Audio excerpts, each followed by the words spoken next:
ఇంట్లోనే ఖాళీగా ఉండి ఏం చేయాలో అర్థం కాక చాలామంది హౌస్ వైఫ్ సఫర్ అవుతుంటారు.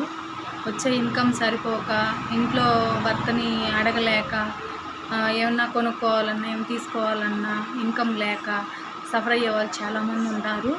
అలాంటి వాళ్ళకి మంచి సజెషన్ చెప్తున్నానండి. ఇంట్లోనే ఉండి మన నిత్యావసర సరుకులు మనం ఎవరికి రూపాయి ఎక్కడా కట్టబడలేదు, ఎవరికి మనం రూపాయి ఇవ్వబడలేదు, పనికిరాని వస్తువులు ఏమి కొనుక్కోవలేదు.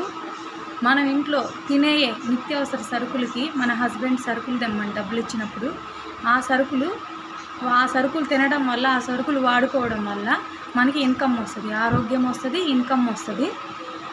ఎవరైనా సరే ఇంట్లో ఉండి ఆరోగ్యాన్ని కాపాడుకుంటూ ఆదాయాన్ని సంపాదించుకోవాలనుకున్న వాళ్ళు ఈ నెంబర్కి కాంటాక్ట్ అవ్వండి.